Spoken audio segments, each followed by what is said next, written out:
Hey everyone, I'm Kevin with Victory 4x4. In today's video, we're going to be installing this strike front bumper on our second gen Toyota Sequoia.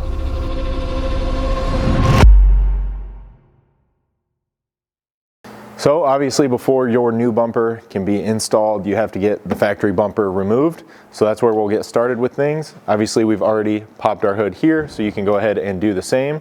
We're actually going to start by removing a couple things over in the wheel opening so that you can access the wiring for both your proximity or parking sensors and the fog lights out here. Now over here, we're going to be working to remove kind of this lower plastic filler panel, if you will, or wheel liner section that ties this area into the bottom edge of the fascia. As you'll notice throughout our video, we may have a few fasteners that vary a little bit from what you have, just because this vehicle has sustained a little bit of damage over the years and was put back together with some maybe non-factory or non-OE clips and retainers. So keep that in mind. We'll do our best to show you exactly where you'll be removing fasteners and know that the tools we're using may not be exactly what you need.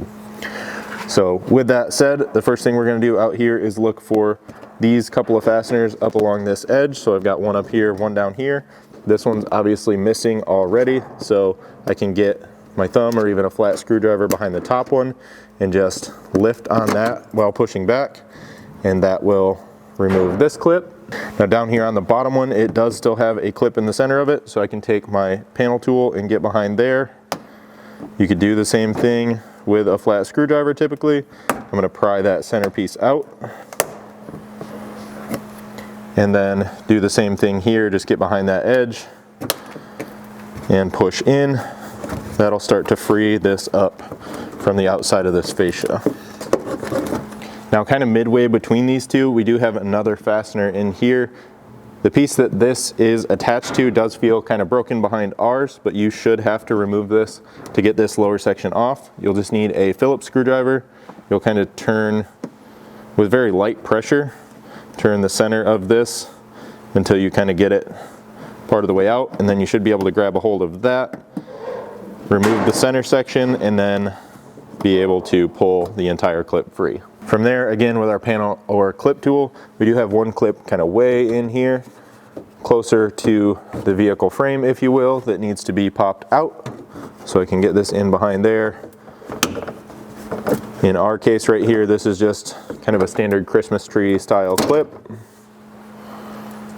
Now this next step is not actually part of getting this lower panel removed, but it's just convenient while you're over here. So you can grab a 10mm socket. You'll be reaching up through this kind of oval hole cut out here in the wheel liner and removing one screw that runs vertically, tying this front bumper fascia up to the fender.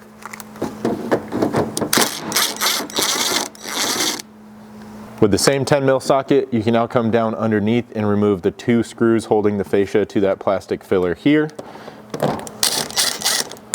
This inside one, we already kind of know is damaged, so I do have to reach up over the top and kind of hold the plastic nut on this one. Hopefully you don't have to do the same.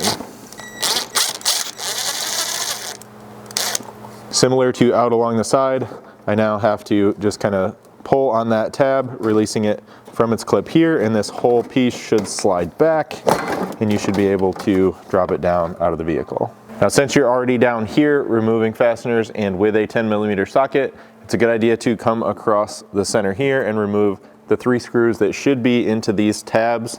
These kind of attach to the factory skid plate typically, and it should be a screw that looks somewhat like I have here, so it's just a small M6 with a large diameter washer or flange style head, if you will. If those vary from this, it's likely going to be a 12 or 13mm socket, but I believe those to be a 10.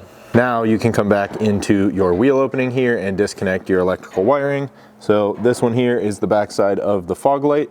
You should just have to press on this center tab while pulling out this direction on the connector, which should free that up. And you can just kind of get this out of the way and let it hang for now. Just above that, you should see another small diameter wire harness here. This one goes to that parking or proximity sensor. You can really disconnect this from either end, but the one in here is a little bit easier to see. They both come off in a similar fashion and similarly to that first one. So it just has a thumb tab that you need to find. You should then be able to pull and separate the connector.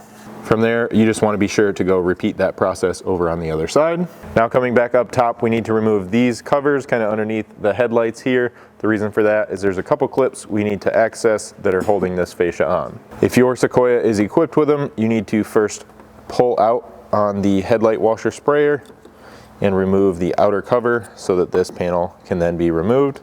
You'll just need a pick or a small flat screwdriver for this, as there's two tabs down here on the top that you're going to need to press down on while gently pulling out on this.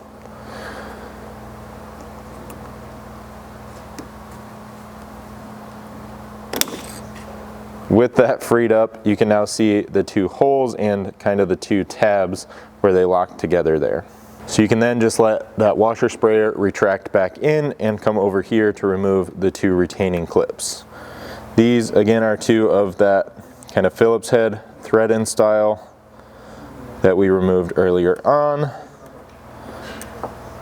So work at getting the center of these popped out and freed up so you can then pull the center section and then the entire tab out. Then coming out where this trim panel meets the fender, there are two kind of pins that go straight back here into two separate clips. What works best here, or what we found to work best, is a plastic pry tool just between these two panels, gently prying to push this pretty much straight forward. You may have to work at this just a little bit, kind of take your time and be cautious because you don't want to break these little pins. But once it pops on both ends, it should just slide straight forward, freeing those up. With those out of the way, you'll have two clips, one here and one out here. You'll just need a flat screwdriver for these to pop the center section up and then get under the entire clip to get it up and removed.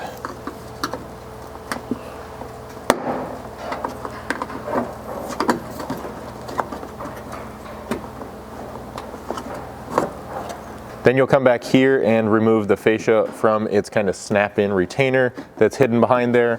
So you'll grab this outside edge of the wheel opening and you can kind of pull out. You may feel that get stuck along the center here, and you might have to kind of push back on it while pulling out to free that up.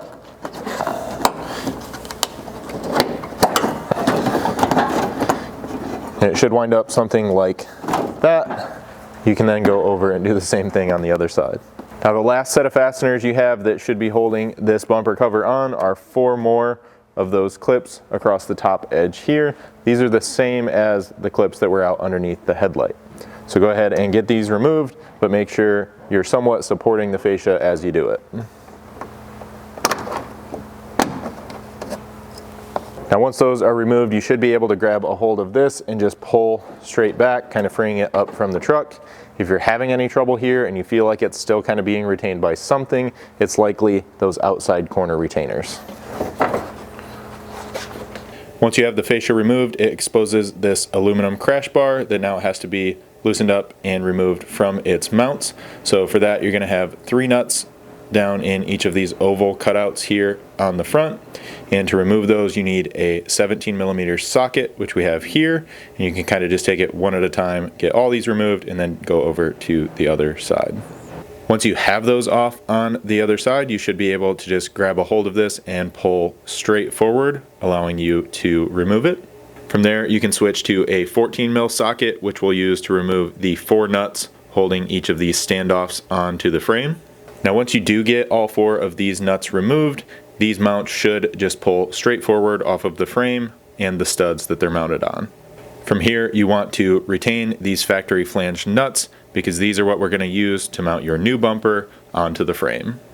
With that crash bar and its mounts removed, you can now remove these lower tow hooks. They are held in place with 2 fasteners down here. You'll need to switch back to your 17mm socket and you should be able to get these removed. Now you will want to retain factory fasteners in this location as well. Before your bumper can be installed, you do need to relocate this power steering cooler from down here. We're going to kind of move it into a vertical position up in this general area. So in order to do that, we have to temporarily get this front kind of grill and bumper support out of the way. Now this is just held in place with 6 nuts, but first you want to get this washer sprayer hose kind of disconnected and tucked out of the way. So this is just held in place with clips all the way along the front edge. You can grab them with your fingers or a pair of pliers. You'll just pinch in on the 2 tabs and lift up, releasing those.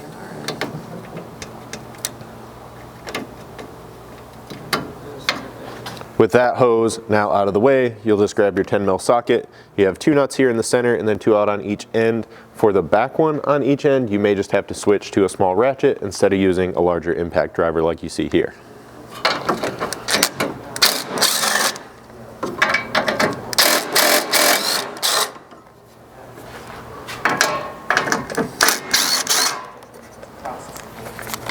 With all 6 of those removed, you should be able to just lift this kind of straight up and set it off to the side for now. Then you need to free up your cooler from down here. So first you have 2 bolts to remove back on this cross member. One if you follow this bracket down, another if you follow this bracket down. So grab a 12 mil wrench or socket for these. From there, you kind of have to follow the lines back kind of along this vertical face on the inside of this frame rail. Reaching in from underneath, you can feel another bracket and mounting bolt in there. Again, you'll use your 12 to get this one freed up. It's probably easier for you to see from the bottom, but it is kind of far up in there where we might not really be able to show it on camera. You do kind of have access over the top from the outside of the frame rail as well, so kind of use the tools you have available to get to this one. Obviously you can see here that it can be done with a ratcheting wrench.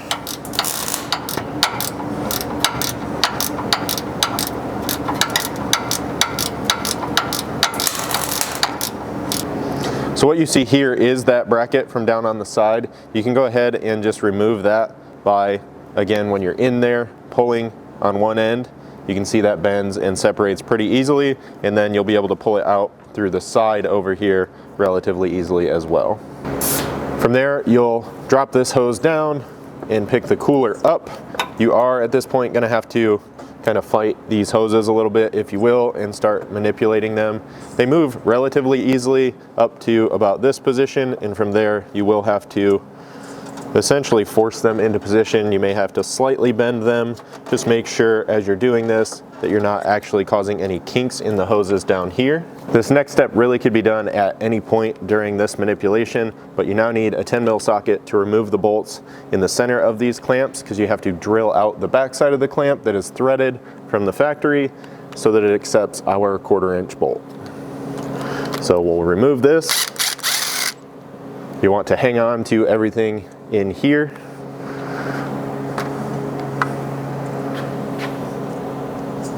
Aside from that small center bolt.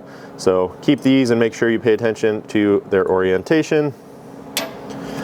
The back portion that comes off of here is the one that's threaded from the factory, and that's the part that you're going to be drilling out. Now we're not going to spend a ton of time on that. It was as simple as clamping this in a vise and running a 1/4 inch drill bit through here to open that up. You'll do the same thing on the bottom bracket down there, and then you'll need to find the new mounting brackets that we provide for this cooler. So the top one is going to be the stepped bracket that you see right here.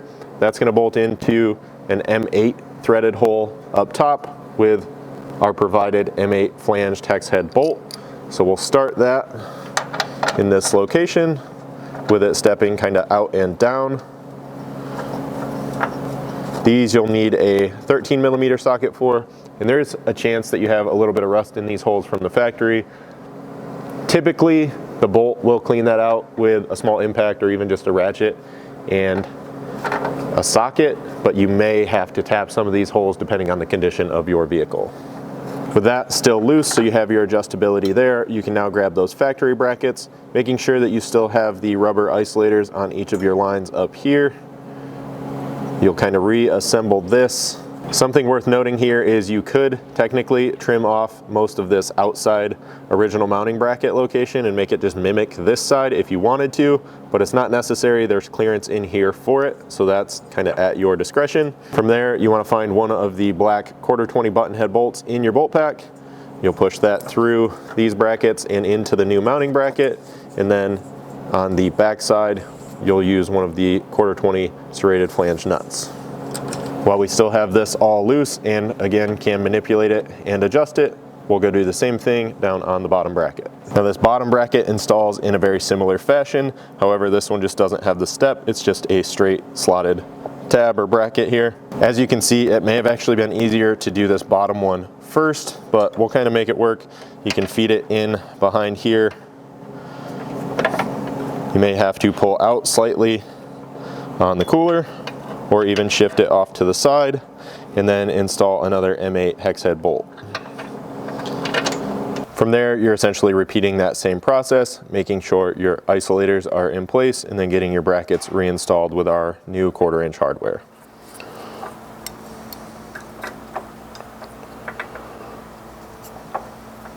With both brackets and your hardware in at both locations, you can tighten these up with your 13 mil socket, and a 5/32 hex will be needed for those button heads. From there, you can reinstall and reassemble this center brace section. Once you have everything reassembled and kind of tidied up in here, just take one last look kind of in these locations where the lines pass through tighter to this frame bracket, tight to the radiator, and tight to the frame down here at the bottom. You may have to get in there with a small screwdriver or a pry bar or even just your hands and do some extra manipulation to make sure that those aren't rubbing on things for long-term reasons, obviously.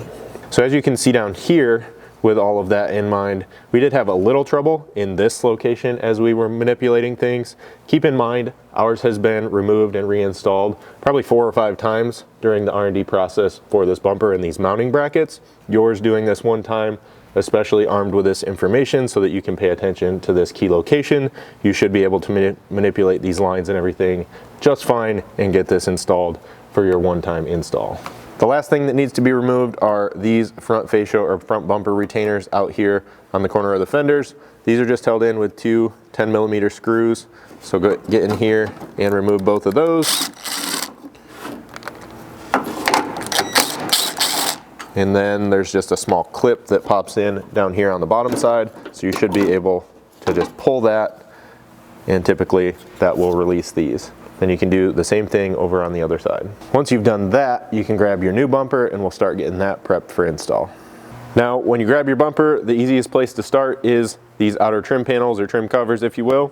I have the center logo light bar cover here. This just lines up with a set of 6 holes on this front face of the bumper, and this is where you're going to use those black 1/4 20 button heads like we used up on the cooler relocation. So we'll get 6 of these all started by hand, again with the flange nuts on the back side. Once you have all 6 of those started by hand, you can tighten them up with your 5/32 hex. You can then pretty much repeat that same process to install the outer trim bezels around these outside pod light holes. Once you have all 3 of those installed and tight, we're now going to kind of flip the bumper over and spin it around so you can see the light mounting provisions. So here in the center, we give you 2 light mounting tabs. These are slotted tabs so you can get the hardware installed into your 20-inch light bar and then kind of slide that down in and get it in position and tightened up. A couple things on this: we provide these tabs and weld them in with about a 22-inch gap inside to inside. So keep that information in mind when ordering your 20-inch light bar and make sure that the one you're ordering will fit inside of those dimensions. From there, depending on how the light bar is designed, you may still have to source and install some sort of spacer between the outside of the light bar mount and the mounting tabs out here so that you can get these tightened up. Now again, all of these are going to be just a little bit different, so use your light manufacturer's provided instructions and hardware. And again, you may have to source some spacers. In our case, we had to add a couple washers on each side, and then using their provided Allen wrench, we'll kind of attempt to aim this to the best of our abilities with it out here on a cart, and then we'll tighten it up. And this may require some fine-tuning adjustment once it's wired up and installed on the vehicle. Then out on each side, we provide you a slotted mounting tab so that your pod lights can be installed. Again, these are going to vary from manufacturer to manufacturer, so reference your manufacturer's instructions to get them installed. Once you have those assembled, you can slide that down into the slotted tab. We'll then get our washers and nut installed here on the bottom side. From there, we can then kind of roughly position this where we think it needs to be. And again, these might require some fine tuning once the bumper is installed on the truck. And at this point, we can tighten this up for now. Now this is also the time where you're going to want to install your winch if you're installing one on your vehicle. So we give you 4 slotted mounting holes inside of the nice large opening here on the bumper, as well as 4 holes on the bottom for hardware access, and then a couple slotted holes here for hardware installation and access as well. So go ahead and get your winch bolted in. You can leave it a little bit loose so you have that front to rear adjustability using those slots, and then tighten it up through the access holes in the bottom once it's on the vehicle. Now the only thing you really need to pay attention to when the bumper and the winch are going on the vehicle is clearance between that winch and some of the components up here, such as this center brace and even the lines and everything over here. So if you're running into any issues there, you may need to relocate that top control box on your winch, which most winch manufacturers provide a kit for, or at least offer one that you could purchase. From there, if it's just a minor interference, you can decide at your own discretion if it's something small that you want to modify on, for example, a metal bracket in here, or if you could simply manipulate lines a little bit out of the way or whatever to accommodate that. You can now go back to your fascia real quick and remove the 2 outer parking or proximity sensors, one out on each corner. So we're just above the fog light here on the inside. You'll need some sort of small pry tool. I just have a flat screwdriver here to get in here on the bottom and press the small tab in the center of the locking tab there. And then on the top, you'll just press this thumb tab and pull back. Once you get both of those tabs to pop free, this should pretty easily just pull straight back out of its retainer. And then you do just want to pay attention to lefts and rights because while the sensors are the same part, the harness is different. Now these sensors will then be installed into the provided holes out on each end of your bumper. So we provide you a grommet that fits over the end of this with a little bit of tension to kind of retain those. You'll take the grommet and just kind of starting with one edge and working your way around, get that pressed into the hole. Make sure it's kind of in there and moving freely, and then you can take the sensor with a little bit of pressure from the outside to make sure that you don't push the grommet through. You can work your way around and get this installed as well. Now, if for any reason you're having issues with these staying in those grommets, there's a couple things you can do. One, you can use just a little bit of RTV silicone type sealant around the outside edge of this, making sure you don't get it on the face. And then you can press that in and just put a little piece of tape on it to temporarily hold it in while that RTV dries. And that's gonna hold that in place well over time. Another thing that can sometimes get in the way is the tab you see here. And if you have no intention of going back to stock, there's no reason to leave that tab there.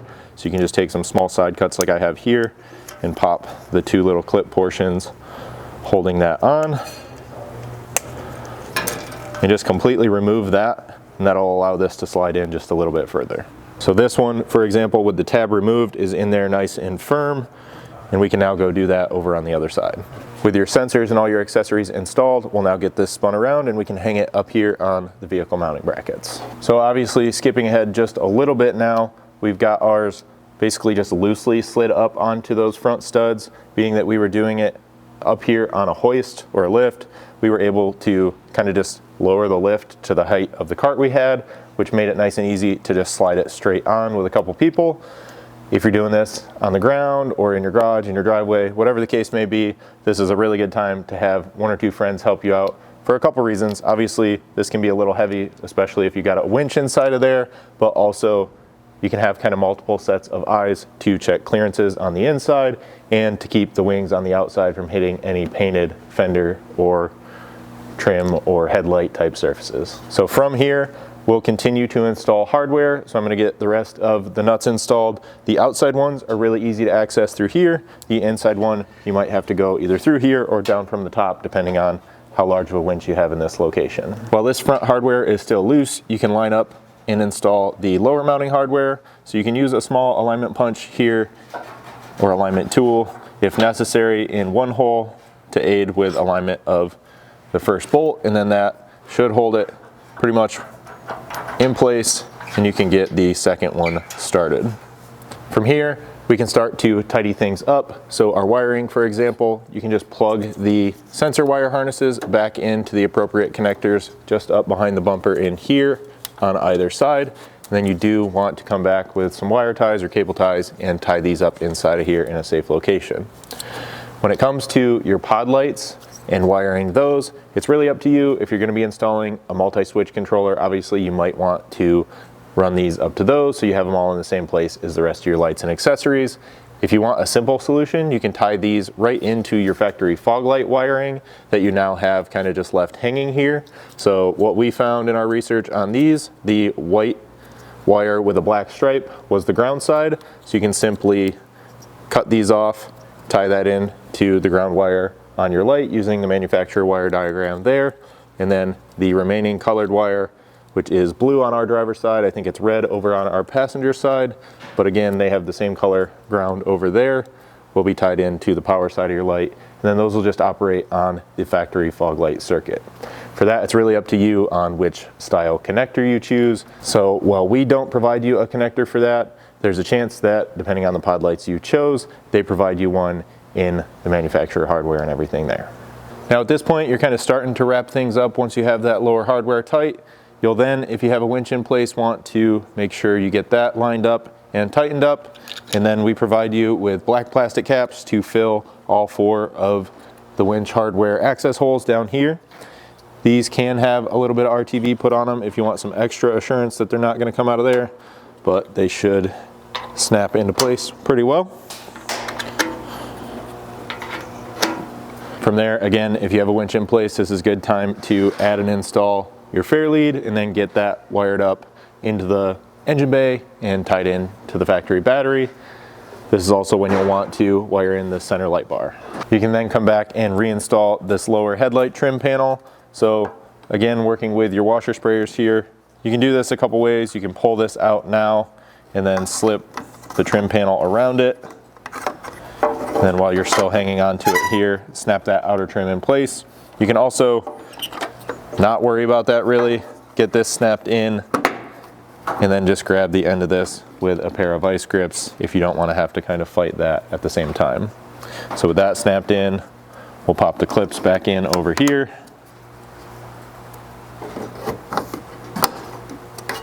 And then, like I mentioned, we'll pull this out with the pliers and snap our outer cover back on.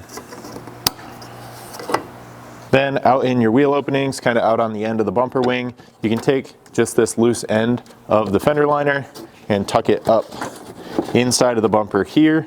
If you're concerned about any of these small pieces hanging down, that's all just plastic at this point. It can all be trimmed kind of at your discretion. And then you want to make sure and come back and put the clip back on the inside that you would have removed to get this lower section out of the way. So that's pretty much a wrap for this install. As always, if you guys have any questions at all about this product or anything else we offer here at Victory 4x4, please don't hesitate to reach out to us. You can always send us an email at info@victory4x4.com or call us at 269-459-8447.